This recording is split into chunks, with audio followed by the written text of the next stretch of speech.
यहां हम उनकी चर्चा नहीं कर रहे, हम तो उन महाभाग्यवान उपासकों की चर्चा करते हैं जो सर्वथा अपने आप को भगवान के अधीन करने के लिए उत्साहित हो चुके हैं।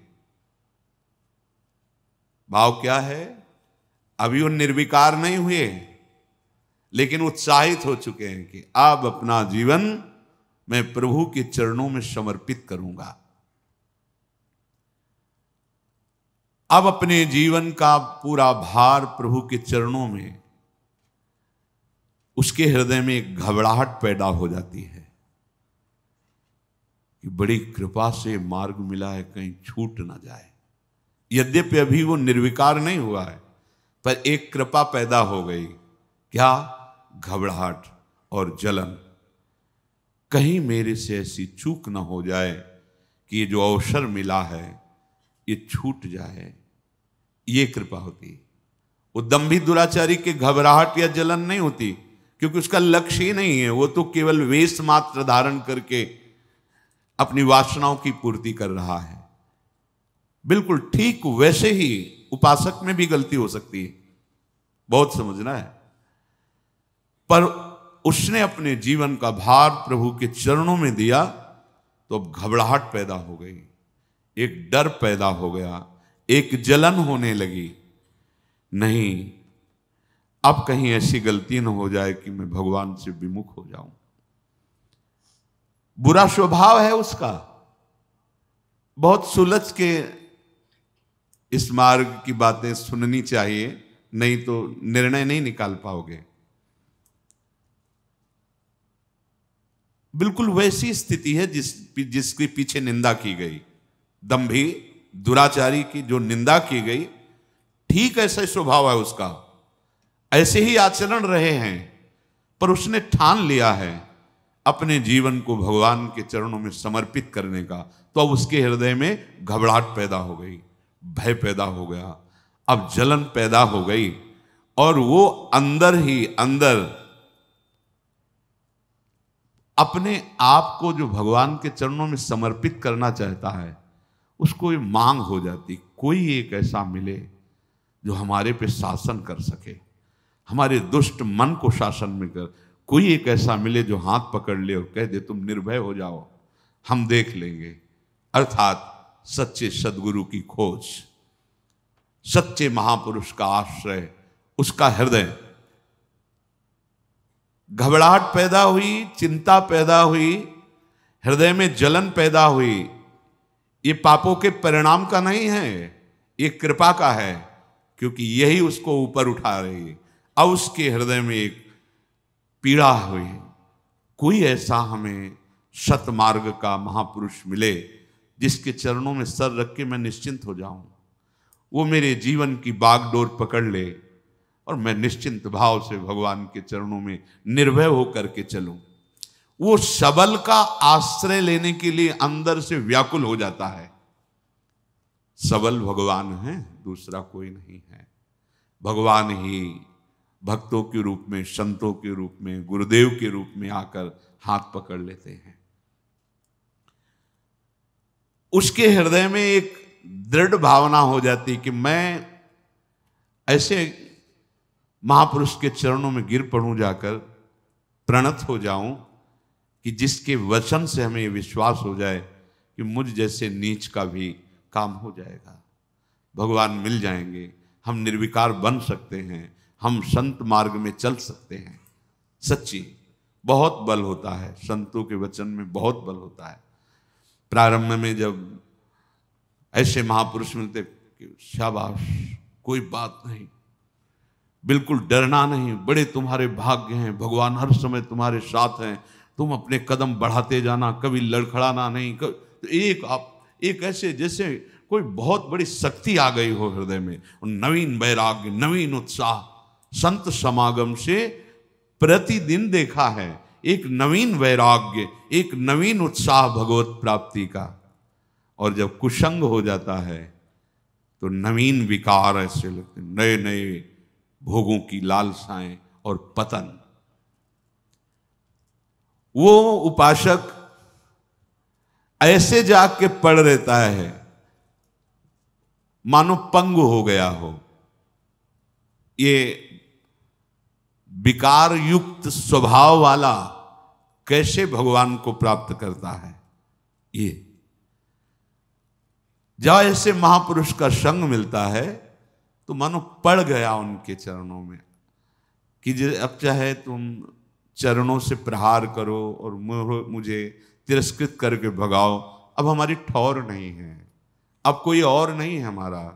ये वृत्ति भी जैसे वो घबराहट भय आई, जैसे हृदय में किसी समर्थ की मांग हुई कि आए और मुझे पकड़ ले या मुझे बुलाए और मेरा हाथ पकड़ कर कहे तुम निश्चिंत हो जाओ, ऐसे ही ये वृत्ति उपासक के हृदय में आई कि अब आप चाहे मारो या तारो, अब मेरे लिए कोई ठौर नहीं और कोई और नहीं।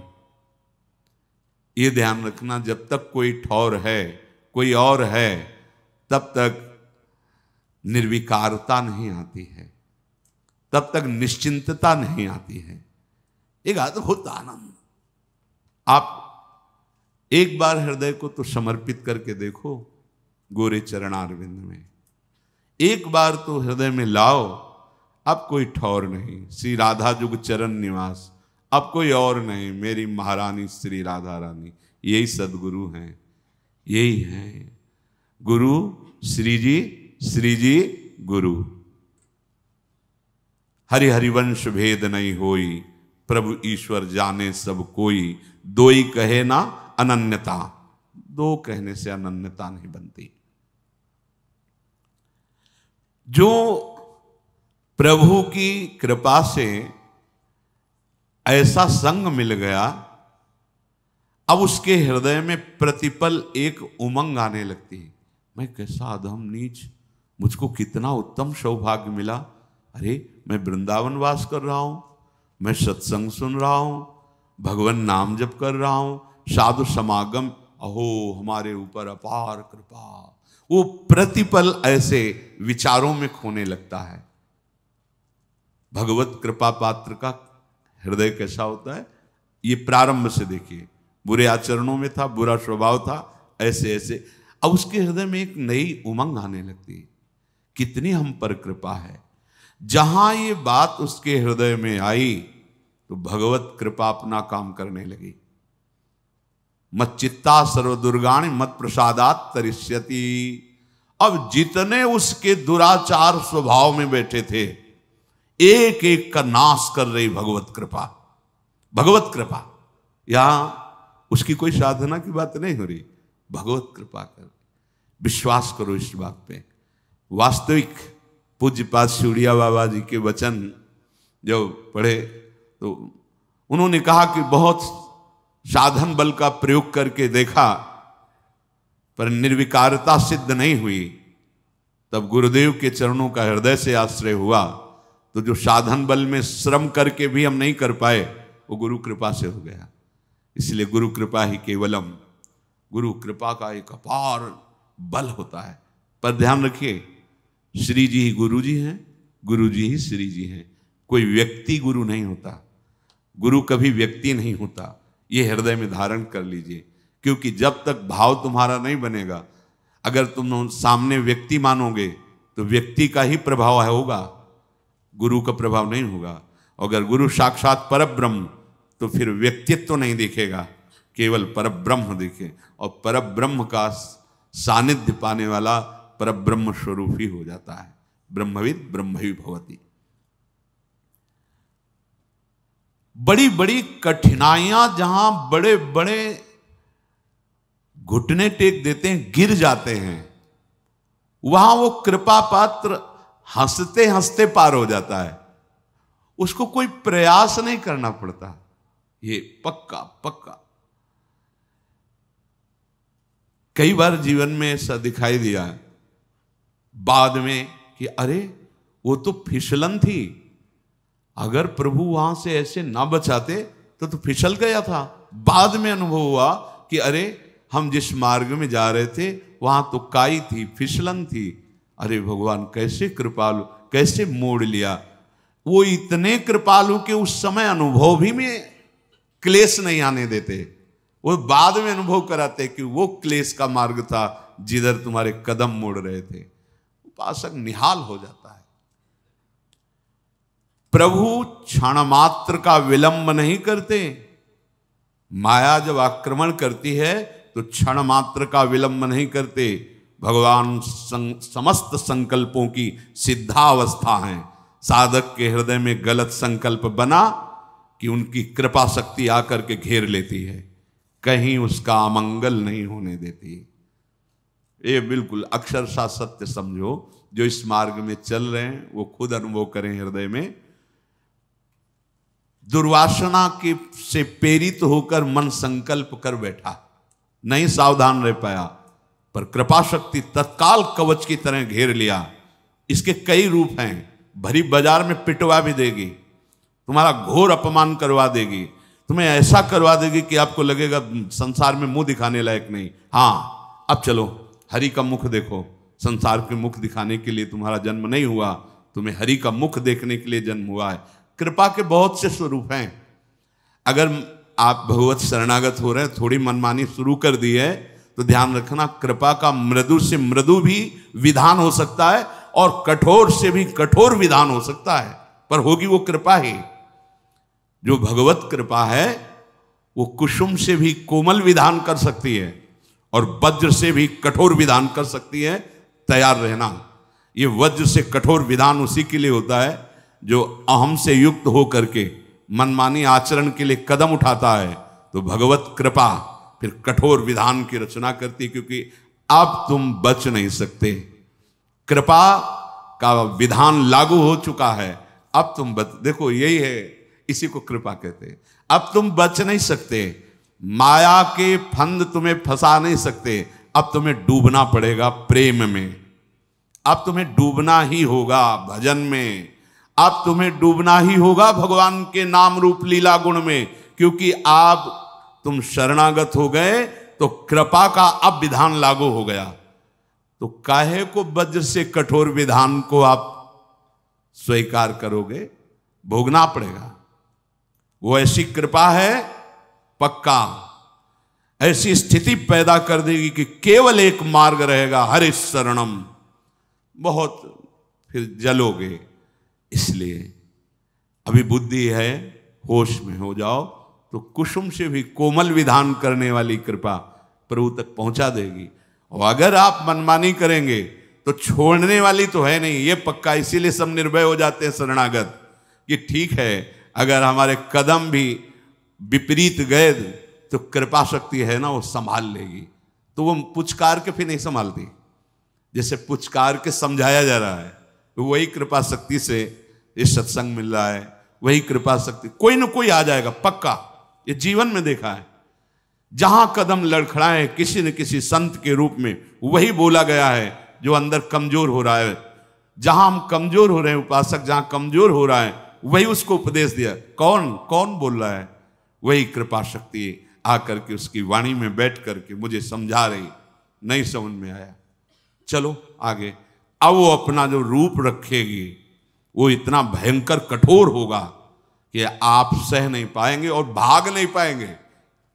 कहीं भी भाग के जाओ, भगवान के श्री चरण कमल, कर कमल इतने लंबे हैं, मतलब कोई जगह ही नहीं जहां इनके चरण न पहुंचे जाओ, जहां इनके हाथ न पहुंच जाए। दोनों बात समझ लो। वामन रूप में आए थे, बढ़ाना शुरू किया नपना। अब ब्रह्मलोक के आगे तो है नहीं, तो इसलिए वहीं तक रुक गया। तो इतना ही थोड़ी कि केवल ब्रह्मलोक तक, अगर ऐसे और भी तो और भी बढ़ते चले जाते। अनंत महिमाशाली, तो इनकी कृपा भी तो अनंत है, कृपा के बहुत लंबे हाथ है। भागो। तभी तो शरणागत का जो रहस्य, शरणागति का जान जाता है शरणागत, वो निश्चिंत हो जाता है। अब मुझे कोई परवाह नहीं। अगर कुछ उद्दंडता भी मन करेगा ना, तो भगवान की कृपा सुधार देगी, ऐसे सुधार देगी ना, दोबारा उधर जाएगा भी नहीं, जाएगा भी नहीं। लिख लो, पर वो बहुत कड़ुआ विधान होगा। अब तो डॉक्टर ने ऑपरेशन करना ठान लिया है, अब आप बच नहीं सकते पक्का।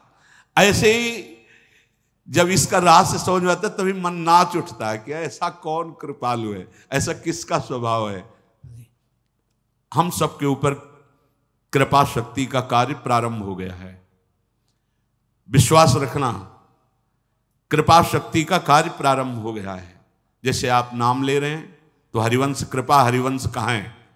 मानव देह कृपा से, नाम जब कृपा से, धाम श्री राधिका कृपा बिनु सबके मनन अगम, साधु संग अब मोहि भा भरोस हनुमंता बिनु हरि कृपा मिले। कृपा कृपा कृपा कृपा लागू हो गया विधान कृपा का। करो दंडता, देख लेना कृपा का जो भयंकर रूप तुम्हारे सामने, कई रूप हैं इसके। जहां से तुम गड़बड़ी करना चाहते हो वहीं तुम्हारे अहम में, यहां दर्द हो रहा है, चलो अस्पताल, अब तो कैंसर हो रहा है। यह है कृपा। जिस शरीर से तुम मनमानी करना चाहते थे, भाई अब दो चार महीने तुम्हारा जीवन, अब क्या 2-4 महीने की जीवन, बस 2-4 महीने का जीवन। अब कोई रिश्ता ना था किसी से नहीं, कोई संबंध किसी से, कोई भोग नहीं, राधा राधा राधा राधा राधा राधा। लागू हो गई कृपा शक्ति। ये अपार कृपा, असीम कृपा। ये लोग कहते हैं कि ये प्रतिकूलता, ये अपमान, ये असाध्य रोग, भजन का क्या यही फल होता है? नहीं, भजन का ये फल नहीं है। ये कृपा का संविधान लागू तुम्हारे ऊपर, क्योंकि तुम बहुत उद्दंड बच्चे हो, इसलिए कृपा ने ऐसे भयावह रूप से घेर लिया कि अब एक ही मार्ग रह गया है, राधा राधा राधा। सच्ची कहते हैं, सच्ची। हम सबके ऊपर अब कृपा का विधान लागू हो गया है और वो चल रहा है। भागो, भाग लो, कितना भागो, कृपा शक्ति तुम्हें घेर करके तुम्हारा मंगल करेगी। हाँ, भागोगे नहीं तो इसी जन्म में काम हो जाएगा। क्योंकि अरे भगवत प्राप्ति कोई गैर की थोड़ी होनी है, कोई ऐसी थोड़ी कि खेती की तरह उपज होनी है। हम प्रभु के थे, प्रभु के हैं, प्रभु के रहेंगे, भूल गए हैं। तो रोज जैसे सांप काट ले तो जहर झाड़ा जाता है ना, तो उतर जाता है, लहरें आती हैं, 4-4 लोग उसको पकड़ते हैं, हमने देखा है। ऐसे ही ये सत्संग रोज झाड़ा लग रहा है तुम्हारे ऊपर। छू छू, मोह का, काम का, लोभ का, मद का, अहम, नाना प्रकार के जो विषयों की लहरें उठ रही ना, जहर माया का काल सर्प ने पकड़ रखा है। जैसे हरिवंश प्रपंच बंच सब काल ब्याल, ब्याल माने सर्प, काल रूपी भयानक सर्प ने पकड़ लिया और लहरें उठ रही, काम, क्रोध, लोभ, मोह, मद, मत्सर, ये लहरें हैं उसकी विषवत। और संत जन जो नाम कीर्तन, भगवत गुण, सत्संग, ये झाड़ा लग रहा है, रोज झाड़ा लग रहा है। अब हमारा ये विष उतर जाएगा, इसमें कोई संशय, बिल्कुल कोई संशय नहीं। तो बोले अभी तो हम आज से प्रारंभ किया है, इतनी भगवत प्राप्ति के लिए काफी है। अगर आज आपने सत्संग सुना और आज आपने मन में निश्चय किया श्यामा श्याम हमारे, और आज शरीर छूट गया, तो आज ही श्री जी के पास पहुंच जाओगे। श्री जी को कोई इतनी संख्या, इतने दिन, इतना तप, ऐसी कोई सीमा नहीं लिखी है। हाँ, जितनी श्वासें हैं वो हम अपनी लाडली को दें, चाहे एक ही श्वास रह गई तो राधा गए श्री जी के पास, 1,00,000 श्वास तो राधा राधा राधा राधा राधा। जिस श्वास में शरीर छूटेगा हम श्री जी के पास पहुंच जाएंगे। और अभी ये करना ही पड़ेगा, क्योंकि कृपा शक्ति ने घेर लिया है पक्का। जिसे आपको नहीं दिखाई दे रहा तो अगर वो सूक्ष्मदर्शी जिसके पास दूर से दिखाई दे रहा कि कीटाणु फैले हुए हैं, ऐसे ही कृपा ने अपना जाल फेंक रखा है। हम सब कृपा रूपी जाल में फंस चुके हैं। माया जाल से मुक्त करने के लिए कृपा ने अपना सुदृढ़ जाल फैला दिया और माया को कह दिया कि तेरी जितनी ताकत हो खींच के दिखा, तेरे जाल में दम है या मेरे जाल में दम है। तो सदैव जय कृपा की हुई है, माया की नहीं। अब हमारे ऊपर कृपा का जाल पड़ गया है, भागना चाहो तो नहीं भाग सकते, फंस गए। कृपा ने अधीन कर लिखा। सुनते थे कि वृंदावन पकड़ लेता है, पर सोचते थे कैसे पकड़ लेता है। हम चाहे तो अभी जा सकते हैं वृंदावन से, कैसे पकड़ लेता है। जब पकड़ लिया ना तो हम चाहे भी तो नहीं जा सकते। चाहे भी तो नहीं, जीना चाहे तो जी नहीं सकते, बाहर से भी और भीतर से भी नहीं जी सकते वृंदावन के बिना। पकड़ लिया वृंदावन ने, सच्ची मानिए। हमारे ऊपर भगवत, हमारे ऊपर का मतलब हम सबके ऊपर अब भगवत कृपा का विधान लागू हो चुका है। सबसे बड़ी सिद्धि हमें प्राप्त हो गई। क्या? हम कृपा आश्रित और कृपा कवच से सुरक्षित हो गए। ये हम नहीं कह रहे कि ये सद्गुण आ गया इसलिए आप सिद्ध हो गए। हम सबको एक बड़ी सिद्धि मिल गई। क्या? कृपा आश्रय और कृपा का सुरक्षा कवच। कई बार सत्संग में कहा है कि शरणागत को कभी भयभीत नहीं होना चाहिए। सामने से वो अमंगल जनित क्रिया, अमंगल जनित वचन, अमंगल जनित भावना भेजेगा, बीच में कृपा शक्ति लगी हुई है, वो अमंगल की तरफ वापस कर देगी जहां से आया है, और मंगल करके तुम्हारे पास भेज देगी।